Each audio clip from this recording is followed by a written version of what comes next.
రెండో అధ్యాయము మొదటి వచనం. ఆ మత్స్యము కడుపులో నుండి కడుపుల నుండి యెహోవాను ఇలాగ ప్రార్థించును, నేను ఉపద్రవంలో. హల్లెలూయా. మంచిది. ప్రియ నా దేవుని సంగమా, ఇక్కడ దేవుని మాట ఏమి సెలవిస్తుందో తెలుసా? ప్రభువారు యోనాకు ఒక మార్గం చూపించాడు.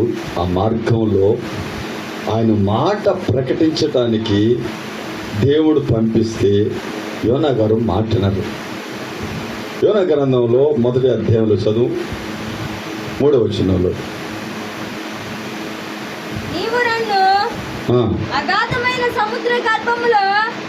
యోనా గ్రంథము మొదటి అధ్యాయము, 2 కాదు, మొదటి అధ్యాయము 3వ వచనం. అయితే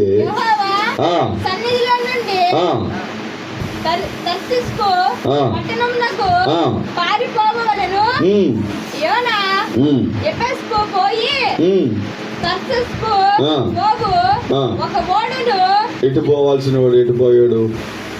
ప్రభువారు ఏం చెప్పారు తెలుసా? యోనా, నీవు లేచి ఇదిగో నిమను పట్టణానికి వెళ్ళి, ఆ పట్టణం నాకు చెడుకరంగా కనపడుతుంది, ఆ పట్టణంకి వెళ్ళి ప్రమాదం వస్తుంది, అంటే దేవుని కృప లేదు కాబట్టి దేవుని కృప చాటు, నా మాట అక్కడ ప్రకటించు అని యోనా గారికి దేవుని సెలవిస్తే, యోనా గారు ఏం చేస్తారు తెలుసా? ఆయన నిమను పట్టణానికి పోవలసిన వాడు తర్సస్సు పోతాడు. తల్లిదండ్రులు చెప్పిన మాట ఆ బిడ్డలు వినకపోతే ఆ బిడ్డలకి ఎంత బాధ కదా. ఏంటంటే, నానా ఈ మార్గానికి వెళితే ఆ మార్గంలో ముళ్ళు ఉంటాయి, ఈ మార్గంలో కంపు ఉంటుంది, ఆ కంప దాటుకొని నువ్వు పోలేవు, ఇదిగో సరైన దోవ ఉంది ఇటు పోనానంటే, కుమారుడు ఆ మాట వినకపోతే ఆ కుమారుడు బాధలు పడతాడంటారా? ముళ్ళు గుచ్చుకుంటాడు.